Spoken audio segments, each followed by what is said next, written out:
Some people are born to win, others, they're meant to stay in their place. That's what they told him. That's what they told Malcolm Hayes his entire life. That no matter how hard he worked, no matter how much he wanted it, the world had already made up its mind about him. And maybe they were right, because what do you do when every door slams in your face? When they don't just ignore you, they make sure you never even get a chance. Most people would have given up. But Malcolm, he was about to prove every single one of them wrong. And by the time they realized it, it was already too late. This is the story of the man they couldn't ignore. It was one of those sticky summer evenings in Hollowbrook, where the air felt thick enough to cut with a knife. The kind of heat that made the wooden porch creak under the weight of bare feet and turned the air into something heavy, almost suffocating. Malcolm Hayes, just 10 years old, sat on the steps of his grandmother's house, his skinny arms wrapped around his knees, watching the neighborhood kids play tag under the golden glow of the setting sun. They laughed, shouted, their sneakers slapping against the cracked pavement. But not once did anyone turn toward him. Not once did they call his name. It wasn't the first time. Wouldn't be the last either. Malcolm had always been the boy left out, the one whose invitations to birthday parties got lost, the one whose desk sat empty at school lunch tables while the other kids whispered about him as if he wasn't right there. He didn't know what he had done wrong. Maybe it was his skin, darker than most in town. Maybe it was his clothes, always a little too worn, a little too patched up. Or maybe it was just him. A deep sigh escaped his lips as he picked at a splinter in the porch wood. Inside the house, the sound of a slow blues record hummed from an old radio, blending with the distant croak of frogs from the swamp behind the house. The screen door groaned as it swung open, and a familiar scent of cinnamon and something fried filled the air. "You gonna sit out here sulking all night, or you coming inside to eat?" His grandmother, Evelyn Hayes, stood at the doorway, one hand on her hip, the other holding a dish towel. She was small, but her presence filled any room she stepped into. Her silver-streaked hair was wrapped in a faded scarf, and her dark brown eyes that had seen more than a lifetime of struggle, studied him with quiet concern. Malcolm shrugged, kicking at the dust near his feet. Evelyn sighed, stepping down onto the porch, her knees popping as she did. She sat beside him, there, shoulders barely touching. For a long moment they just listened, to the cicadas, the muffled laughter from the kids down the street, the distant rumble of a truck on the highway. Then, softly, she spoke. "You know, when I was your age, I used to sit right here, just like you, feeling like I didn't belong anywhere." Malcolm turned to her, surprised. His grandmother was the strongest person he knew. He couldn't imagine her ever feeling like this. "People don't always see you for what you are, baby," she continued, her voice steady. "Sometimes they only see what they want to see, and sometimes they don't see you at all. But that don't mean you ain't worth seeing." He swallowed hard, blinking against the sting in his eyes. "Then why does it feel like I'll never be enough?" His voice was barely above a whisper. Evelyn turned to face him fully, taking his small hands into hers, hands rough with work, with love, with years of carrying more than anyone should have to. "Because you ain't meant to fit in, Malcolm. You meant to stand out." Her words sat heavy between them, like something too big to understand all at once. But deep inside, something shifted, just a little. The kids' laughter carried through the air again, but this time, Malcolm didn't flinch at the sound of it. His grandmother patted his knee before pushing herself up with a groan.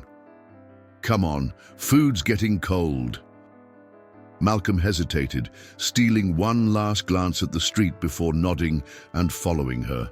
Inside, because maybe, just maybe, one day, someone would see him the way she did. The bus doors hissed open, spilling the thick city air into the aisle.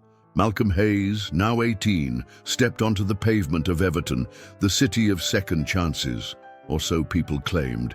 The weight of his duffel bag dug into his shoulder, but it wasn't nearly as heavy as the uncertainty pressing on his chest. Skyscrapers loomed above him, their windows glinting under the early afternoon sun.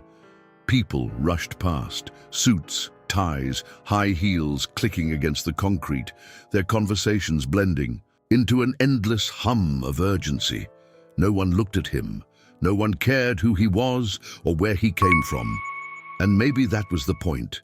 For the first time in his life, Malcolm was completely on his own. No more Evelyn Hayes to remind him of his worth. No more familiar streets where he knew every crack in the sidewalk. Just a city full of strangers and a dream that felt more like a joke than a real possibility. His first stop was a rundown apartment building on Riverton Avenue, where the air smelled like fried onions and old wood. The landlord barely looked at him before tossing the key across the counter. Cash only, no trouble. Malcolm nodded, gripping the key tightly. Trouble was the last thing he wanted. The next morning, he hit the pavement early, dressed in his only decent shirt and a pair of slacks that had seen better days. The plan was simple: find a job, any job, and start climbing. But the city didn't make things easy. At a diner, the manager glanced at him once and shook his head before Malcolm could even open his mouth. At a bookstore, the clerk barely looked up from her phone. "We're not hiring." At a department store, the man behind the counter sighed, rubbing his temples. "You have experience?"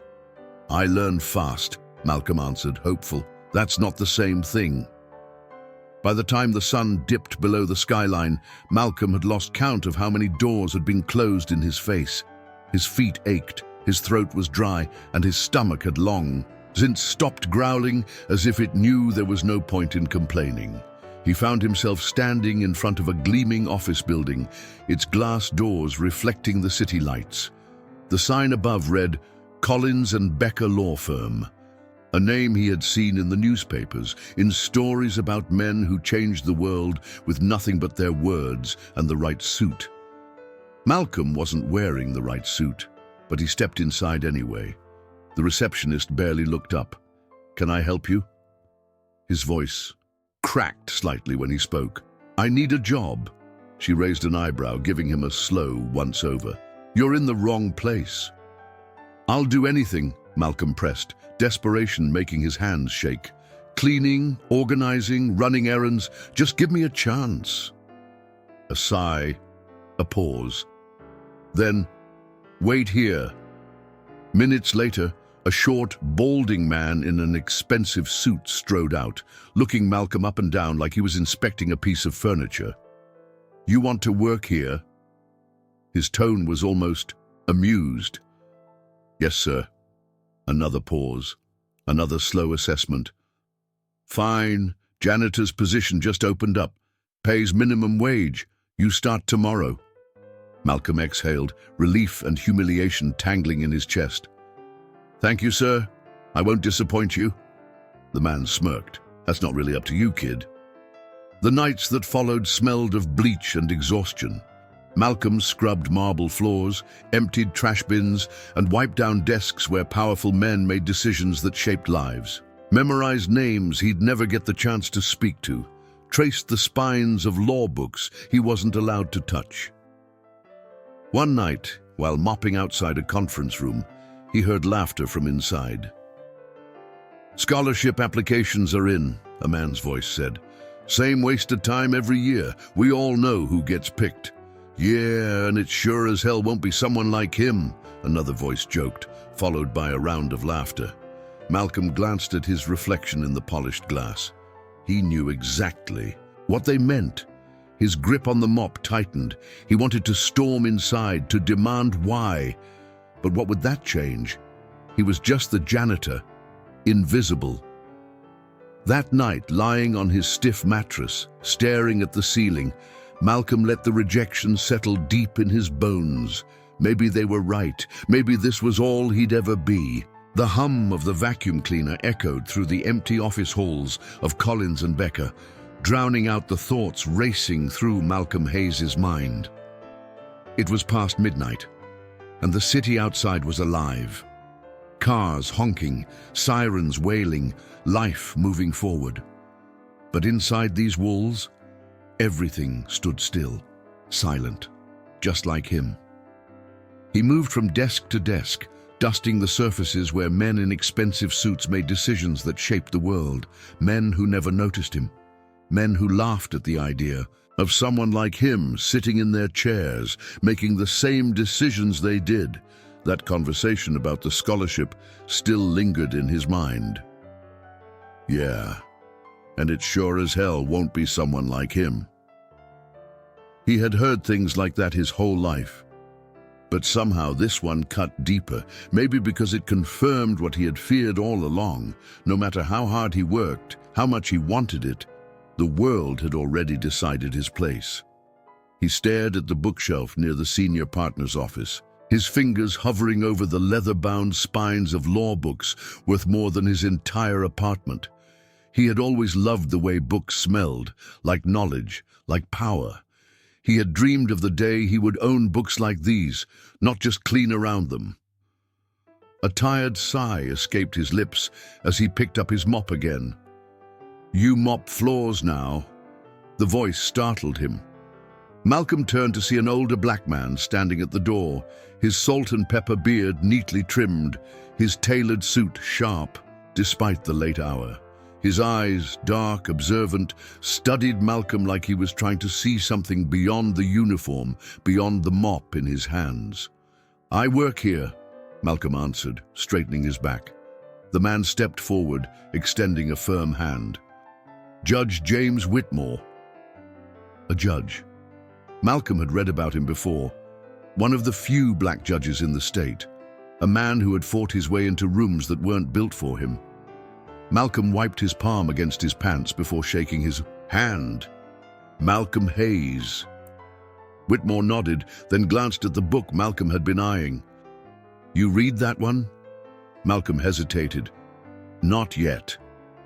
The judge studied him for a long moment before crossing his arms. "You planning to stay here forever, Malcolm? Mopping floors while other men make decisions you're smart enough to make yourself?" Malcolm's jaw clenched. "I don't have a choice," Whitmore scoffed. "That's what they want you to think." He walked over to the bookshelf, pulling out a book and placing it in Malcolm's hands. "I used to clean office buildings too. People ignored me just like they ignore you. But one day I realized something. If I waited for them to open the door for me, I'd die waiting." Malcolm looked down at the book. The pages felt heavy, full of words he longed to understand in ways he never had before. "You want to be a lawyer, Malcolm?" The question felt like a punch to the chest. He hadn't said it out loud in years, had barely let himself think it. Finally, he swallowed hard. "Yes." Whitmore smirked. "Then stop acting like the world gets to decide that for you." Malcolm wanted to believe him. He really did.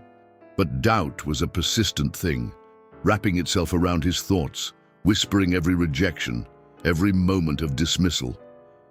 "I applied for a scholarship," Malcolm admitted. "Didn't even get considered." Whitmore nodded, unsurprised. "Try again."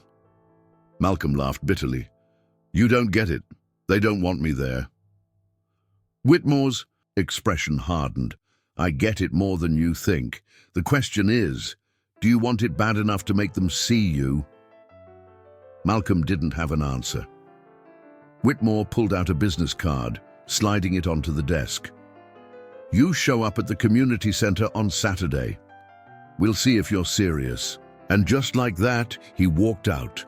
Malcolm stared at the card, his fingers tracing the embossed letters. For the first time in a long time, something flickered in his chest, something dangerously close to hope.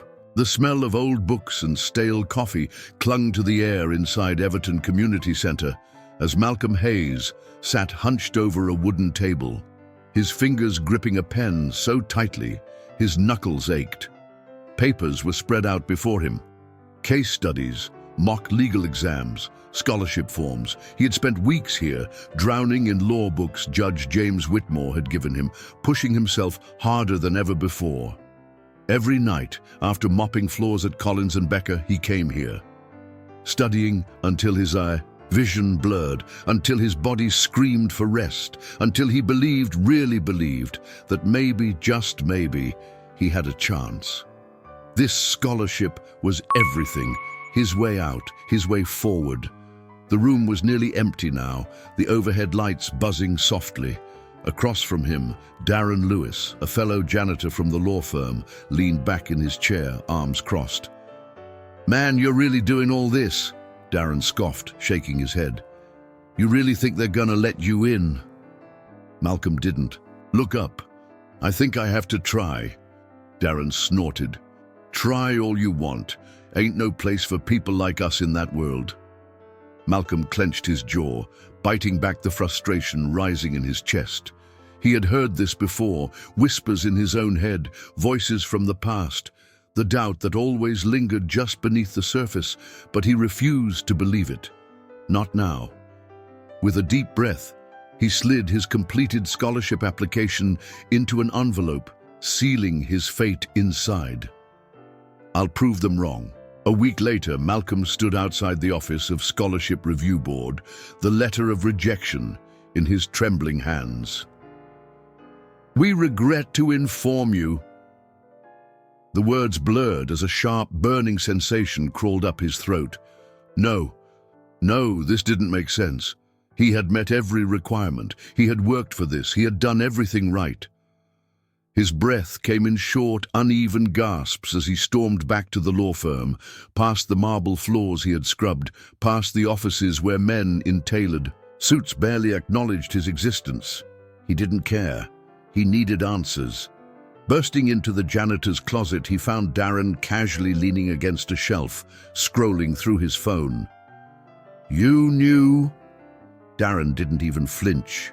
He just exhaled slowly, pocketing his phone. "Knew what?" Malcolm threw the rejection letter onto the table between them. "I never even got considered. My application never made it in, did it?" Darren rolled his eyes. "Come on, man. Why are you acting surprised?" The room felt smaller, tighter. "You did this." Malcolm's voice was quiet, but the air crackled with restrained fury. Darren shrugged. "I did you a favor. You keep running toward a door that's never gonna open. Someone had to stop you from embarrassing yourself." Something inside Malcolm snapped. Before he knew it, his fist had collided with the metal shelf behind Darren, rattling the bottles of cleaning solution. His breath was ragged, his pulse pounding in his ears. Darren didn't flinch, didn't even look guilty, just smirked. "See, that's the problem with you. Always thinking you're different. You ain't. The sooner you get that, the easier life gets." Malcolm stepped back, his hands shaking. His mind screamed at him to fight, to yell, to do something. But all he felt was exhaustion. He had spent his whole life trying to prove he was more than what people assumed, and now, even the ones who looked like him, who knew his struggle, wanted to keep him down. That night, he didn't go to the community center, didn't return James Whitmore's calls. Instead, he sat in his dark apartment, staring at the rejection letter in his hands, the weight of the world pressing down on him. Maybe Darren was right. Maybe the fight wasn't worth it. The rain hit the window in slow, rhythmic taps, like a quiet reminder that the world outside kept moving, even when Malcolm Hayes felt like he had stopped. Days had passed, maybe a week. He wasn't sure anymore. His apartment smelled stale, like unopened windows and regret.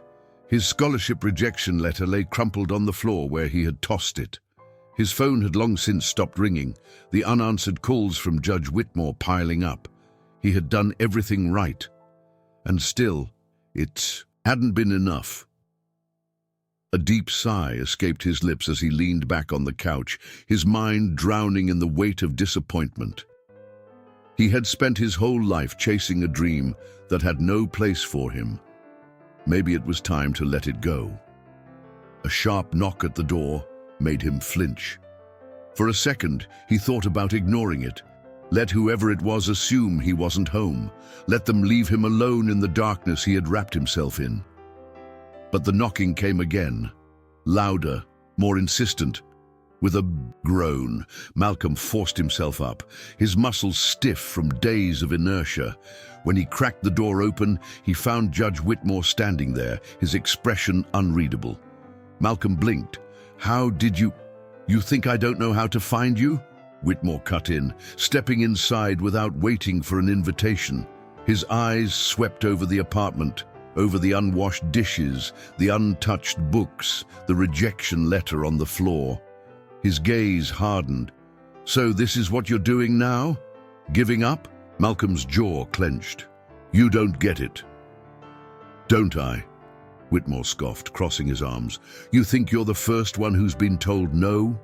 The first one who's had doors slammed in their face? Let me tell you something, son. If every black man who heard you don't belong stopped trying, we wouldn't be standing here right now." Malcolm looked away, his fists tightening. "I did everything I was supposed to do," he muttered, "and they still took it away." Whitmore stepped closer, his voice lower but sharper. "Then take it back." Malcolm's head snapped up. "You think Darren Lewis gets to decide your future?" Whitmore challenged. "You think those men in that law firm do? The only person who decides whether you stop or keep going is you." The words hit Malcolm harder than any rejection ever had. For so long, he had believed that his future was in the hands of others, teachers who overlooked him, employers who dismissed him, people who never saw his worth. But Whitmore was, "You're right. If he let them win, if he let himself disappear into the shadows, then they had succeeded in making him invisible." He exhaled slowly, shaking his head. "It's too late. The scholarship deadline's passed." Whitmore smirked. "Good thing I don't believe in deadlines." He pulled out an envelope, tossing it onto the table. "I made some calls. They're giving you an interview, but you only get one shot." Malcolm stared at the envelope like it might disappear. His heartbeat pounded in his ears. One shot. A week ago he had let rejection bury him, but not this time. This time he would rise. The air inside the conference room was thick with expectation. Behind the long, polished mahogany table, 3 board members sat stiffly, their expressions unreadable. The scholarship interview had started 10 minutes ago, but to Malcolm Hayes, time stretched painfully slow. He had rehearsed every answer 100 times in front of the mirror. He had prepared for every possible question. But now, as he sat across from them, he could feel the weight of the moment pressing down on him, heavy, like all the years of being told he wasn't enough. One of the men, Mr. Calloway, adjusted his glasses and leaned forward. "Mr. Hayes, we've reviewed your application. Your academic performance is unconventional. You didn't follow a traditional path to law school. Why should we believe you deserve this over someone who did?" There it was, the question he had been bracing for. Malcolm sat up straighter, locking eyes with the man. "Because no one in this room has worked harder than me to be here." A flicker of surprise crossed Calloway's face. The woman sitting next to him, Ms. Porter, raised an eyebrow but said nothing. Malcolm took a slow breath, steadying his voice. "I wasn't given the same opportunities as most applicants. I didn't grow up with tutors or private schools. I spent years mopping floors in the very offices where I hoped to practice law. I studied in a community center after my shifts, running on little sleep and a lot of determination. And when someone stole my application to keep me from competing, I didn't quit. I found another way." Silence. One of the board members glanced at the others, shifting uncomfortably. Malcolm leaned forward slightly, his hands clasped on the table. "You want to know why I deserve this? Because I know what it's like to be overlooked. I know what it's like to be counted out before I even get a chance to prove myself. And that's exactly why I'll fight harder than anyone else. Because I know what's at stake. Not just for me, but for others like me. For the kids back in Hollowbrook who grow up believing they don't belong in places like this. Ms. Porter tapped her pen against the table, her sharp eyes scanning him. And what do you plan to do if we give you this opportunity? Malcolm's jaw tightened. His voice was steady. I'll make sure no one like me ever has to beg to be seen again. Another pause. Then Calloway cleared his throat, nodding once. That will be all, Mr. Hayes. 2 weeks later, Malcolm stood in the same janitor's closet at Collins and Becker, staring at the empty shelves where he used to store his mop and cleaning supplies. The air smelled the same, stale, mixed with the sharp scent of disinfectant, but everything else had changed. His phone buzzed in his pocket. He pulled it out and read the email for the 100th time. Congratulations. We are pleased to award you the Everton Law Scholarship. A slow exhale. A quiet smile. Behind him, the door creaked open. He turned to see Darren Lewis standing there, arms crossed, his expression unreadable. For a long moment, neither of them spoke. Then Darren let out a small chuckle. Guess you really thought you were different, huh? Malcolm pocketed his phone. No, I just never let people like you tell me I wasn't. Darren's smirk faltered. For the first time, Malcolm saw something in his eyes that almost looked like regret. But it didn't matter anymore. Without another word, Malcolm stepped past him, walking through the halls of the law firm, not as a janitor, but as the man they could no longer ignore. So now you know Malcolm's story. A man the world counted out before he even had a chance, but he refused to accept their version of his life.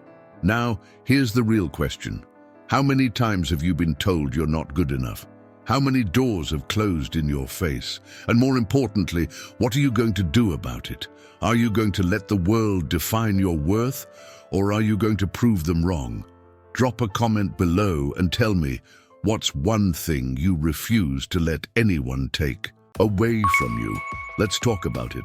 And if this story moved you, if it made you think differently, then do yourself a favor.